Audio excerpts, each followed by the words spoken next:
Merci, Monsieur le maire. Monsieur le maire, mes chers collègues, je ne reviendrai pas sur les débats déjà anciens concernant la réhabilitation de ce bâtiment exceptionnel situé dans le 19e arrondissement. Vous en faisiez mention, Monsieur le maire, auparavant occupé par le service municipal des pompes funèbres et qui désormais accueille le 104. Il s'agit effectivement d'un lieu magnifique et si les travaux ont été plus coûteux qu'annoncés à l'époque, ils ont au moins eu le mérite de sublimer ces locaux et non de les dénaturer, un risque qui peut toujours peser sur des opérations de ce type. Le rapport de la CRC revient sur les difficultés rencontrées par le 104 dans les premières années de sa vie, dès son inauguration en 2008. Si dès le départ, l'originalité de ce lieu, mêlant salle de spectacle, de répétition, commerce, une pépinière d'entreprise, des lieux de restauration ou encore un local Emmaüs était présente, le rapport de la CRC se montre très critique envers l'établissement et sa codirection. Alors la CRC précise ainsi qu'au bout d'un an, le service public n'est pas au rendez-vous, malgré une importante subvention de la ville. Et à ce titre, je regrette que le rapport de la CRC n'aille pas assez loin dans son analyse et dans le détail des observations ou témoignages qui ont pu conduire à ces critiques.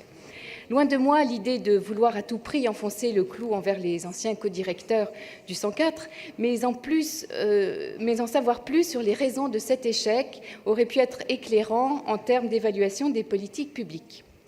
La CRC souligne que la réorientation du projet par le nouveau et actuel directeur José Manuel Gonçalves est en revanche une réussite, aussi bien en termes de fréquentation du public que dans l'accueil d'artistes en résidence ou qu'inclusion du 104 dans son quartier, ce dont nous ne pouvons que nous féliciter. Néanmoins, la CRC soulève la question de l'avenir du 104. En effet, le 104 bénéficie d'une importante subvention de 8 millions d'euros chaque année, mais il faut ajouter à cela, comme la précise la CRC, de régulières subventions exceptionnelles, ce qui conduit à une augmentation de ce montant sans discontinuer entre 2011 et 2016, année où le total des subventions a atteint 8,8 millions d'euros. De nombreux établissements, que ce soit Paris Musée, la Philharmonie ou le Théâtre de la Ville et le Théâtre du Châtelet, ont vu leur diminution diminuer quelque peu ces dernières années. Diminution qu'elles étaient en capacité d'absorber au vu de leur bonne fréquentation et devant faire face, eux aussi, à une augmentation des frais liés à la sécurité depuis les attentats de 2015. Le rapport semble dire que le 104, de par la configuration des lieux, doit faire face à plus de frais de sécurité. Néanmoins, est-ce la seule explication ? Pourquoi le 104 est-il dans une situation différente ? Ma deuxième interrogation rejoint celle formulée par la CRC et concerne le statut du 104. En effet, aujourd'hui, le 104 peut être un établissement public de coopération culturelle, car il est cofinancé par la ville et le département de Paris.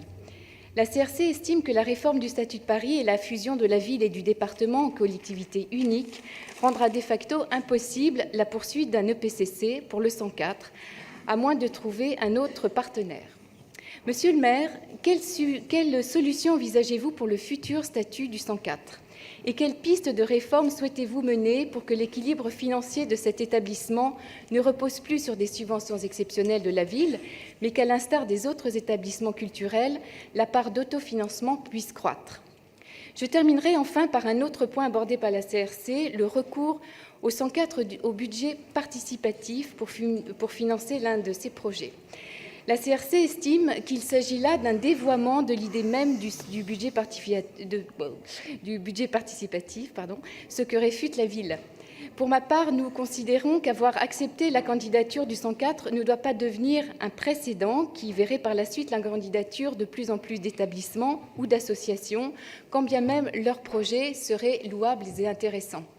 Je comprends la frustration pour les équipes du 104 ou d'autres établissements d'abandonner de projets faute de financement, mais je crois que l'ensemble des acteurs culturels municipaux ont eux aussi de beaux projets en tête et qu'il convient aux élus de prendre leurs responsabilités en faisant des choix et que ces choix doivent être respectés et non passant par la lucarne participative, là où la porte s'est refermée. Voilà, je vous remercie, Monsieur le maire.